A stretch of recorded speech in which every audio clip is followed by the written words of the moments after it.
नाशिकच्या चांदोडमधल्या श्री नेमिनाथ जैन ब्रह्मचारी शिक्षण संस्थेनं वन विभागाची जमीन लाटल्याचा प्रकार लोकशाही मराठी वृत्तवाहिनीनं समोर आणला। एवढंच नाही तर केंद्र सरकारची परवानगी न घेता वन विभागाची जमीन परस्पर बनावट कागदपत्रांद्वारे लाटल्याचा प्रकार समोर आलेला होता। या प्रकरणी ज्येष्ठ समाजसेवक कांतीलाल जैन यांनी महसूल खात्याचे अतिरिक्त मुख्य सचिव मिलिंद म्हैसकर यांची भेट घेतलेली होती।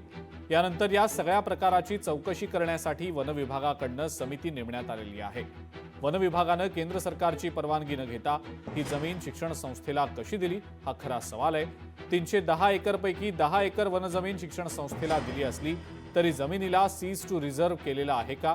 त्याचबरोबर डिफॉरेस्टेशन हा शब्द वापरण्यात आला, पण तसा कोणताही शब्द किंवा वाक्य भारतीय वन कायद्यात नमूद नसल्याचंही समोर आलंय। त्यामुळे ही वन जमीन श्री नेमिनाथ जैन ब्रह्मचार्य शिक्षण संस्थेनं कुणाच्या आशीर्वादानं लाटली आहे याची चर्चा आता सुरू झालेली आहे। तर दुसरीकडे वन विभाग आणि जिल्हा प्रशासनाकडून या सगळ्या प्रकाराबाबत टोलवाटोलवी केली जाते।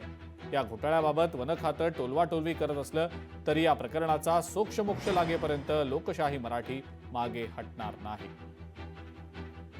जिल्हाधिकारी नाशिक जलज शर्मा जे बोलतायत त्या बोलण्यावरनं एक स्पष्ट होतं की जिल्हा प्रशासन आणि वन विभाग कशी टोलवाटोलवी करते।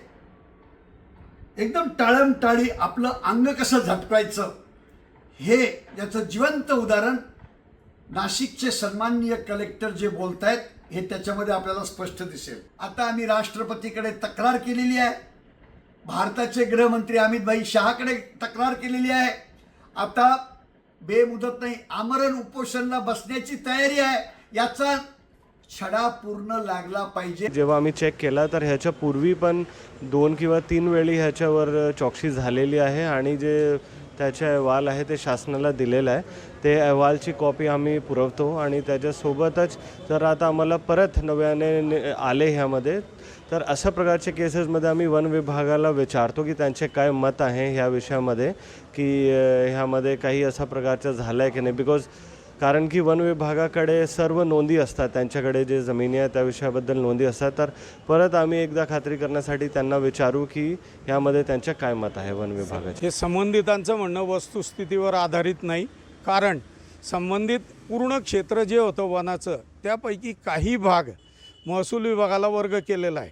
त्यामुळे वनसंवर्धन कायदा 1980 कलम 2(1) प्रमाणे राखीव वनाचा काही भाग सीज टू बी रिझर्व्ह झालेला असला तरी त्या वनजमिनीला वनसंवर्धन कायदा लागू होतो।